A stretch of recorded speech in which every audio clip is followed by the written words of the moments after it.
Vallahi nereye gidiyoruz hiç bilmiyorum ha. Seyir terası falan da hikaye gibi.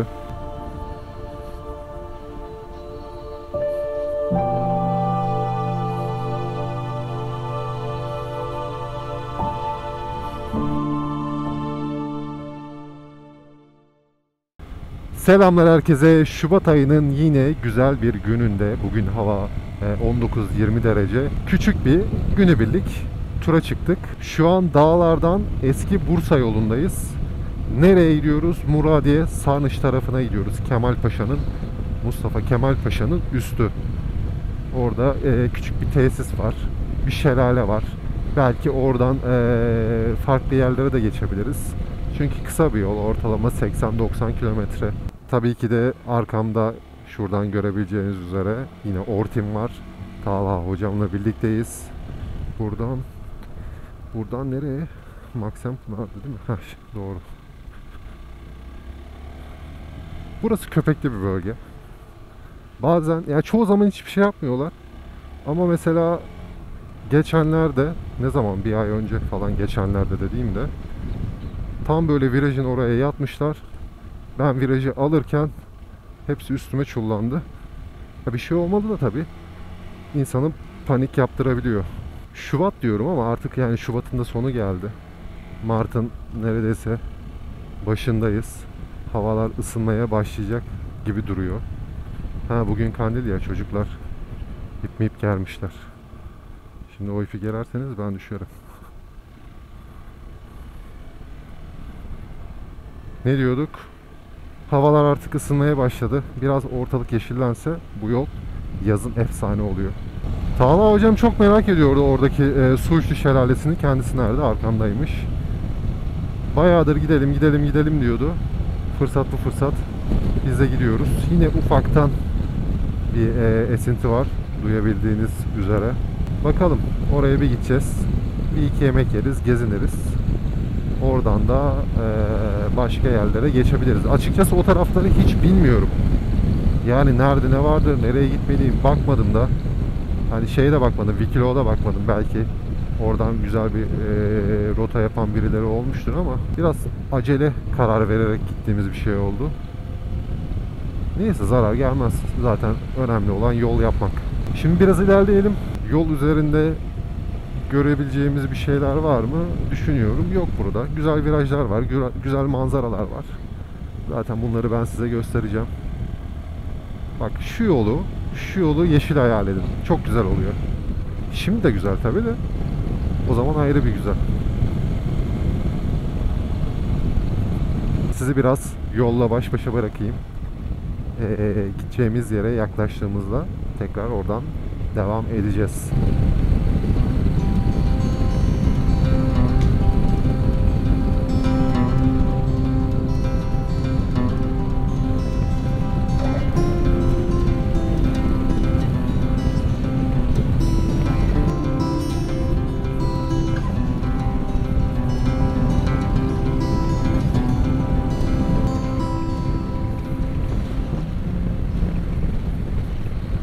Şimdi Muradiye Sarnıç'a geldik. Orada bir kahve molası verdik. Çıktık. Kemalpaşa merkezden ilerledik. Oraya bir 10 kilometre falan, 5-10 kilometre arası kaldığını düşünüyorum şelaleye, Muradiye Sarnıç'a. Yol çok güzel. Hava çok güzel. Sabah gerçi bir şüpheye düşürmüştü. Biraz böyle kapalı gibiydi. Yağmur mu yağacak göstermiyor ama yağmur havası var gibiydi. Şimdi iyice güneş açtı. Tam bahar havası ya. Valla Şubat'ın sonunda muazzam bir bahar havası. Yalnız şuralar çok toz toprak. Viraj alırken dikkat etmek lazım.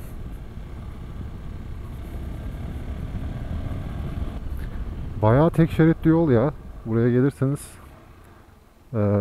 yoğun zamanlarda sıkıntı olabilir. Arabalar da çok şeye bakmıyor. Virajı, yolu ortalayıp geliyorlar. Geldik herhalde. Evet. Doğa yürüyüşü ve bisiklet parkuru. Ha burası ayrı, yo burası tamam. Ay, şurası ücretli herhalde.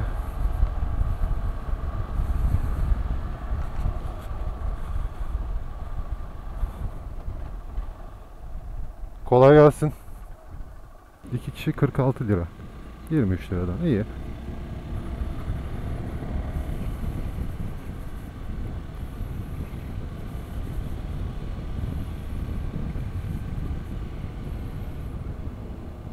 Talha nerede?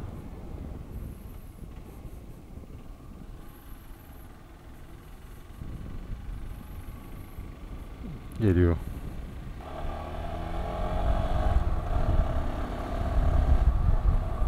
Şimdi biz nereye park etsek?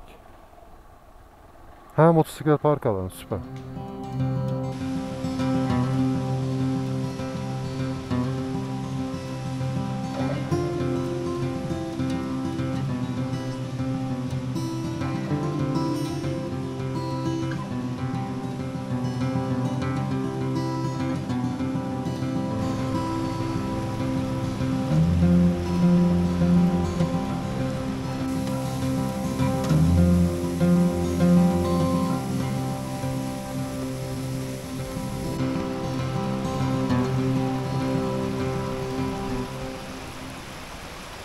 Şimdi bu şelaleden yukarıya doğru da bir yol varmış. Piknik alanı diye geçiyor. Hazır bu kadar gelmişken bir zirveye doğru bir gidelim.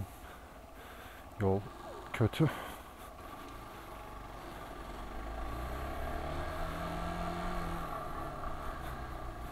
Şuna bak ya, hep vallahi var ya, eskaza takılsak sıkıntı. Nereye kadar çıkacak acaba? Burası son değil. Ha, oradan Kemalpaşa'ya gidiyormuş. Şöyle yapalım.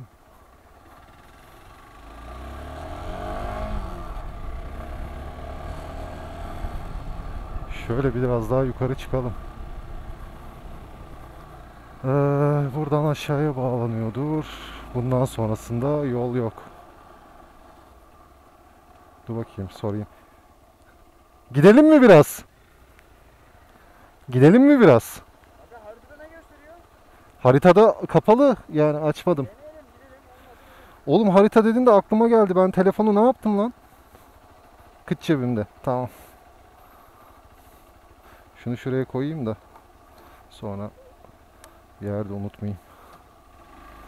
Bir bakalım ne varmış ileride. Şelalenin başına doğru mu gidiyor? Tam emin olamadım ya. Ya da buradan başka köylere mi bağlanıyor? Ama yukarıda iyice bozuluyor.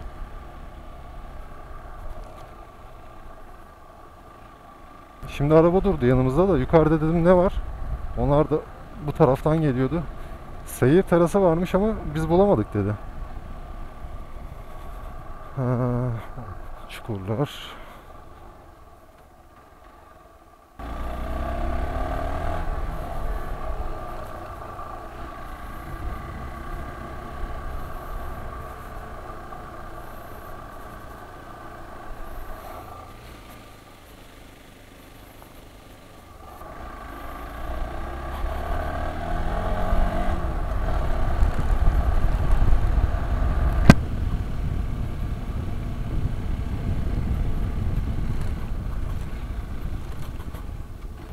Vallahi nereye gidiyoruz hiç bilmiyorum ha. Seyir terası falan da hikaye gibi. Çıkarız illa bir yere. Yolun da bir sonu yok ki, anasını satayım. Hani şuraya varacağını bilsem ya da görsem. D yolu 0+500. Hep burada ne diyorlar adına? Çeşmeler meşmeler yapmışlar ama.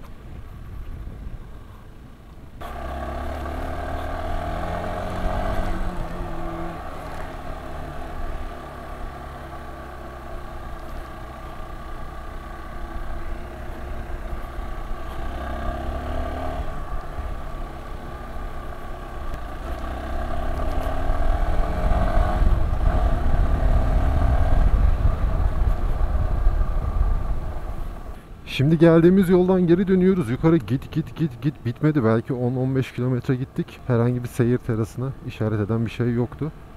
Onu geçtim. Herhangi bir insan da yoktu. Herhangi bir canlı da yoktu. Geri dönmeye karar verdik. Şimdi gidelim biraz yemek yiyelim. Vallahi midemiz sırtımıza yapıştı. Ondan sonra yola bakacağız. Biz soldan geldik. Nereden geldik lan biz? Bu mu? Bu mu? Buradan geldik ama orası gidiyor mu bilmiyorum. Ha, o zaman devam.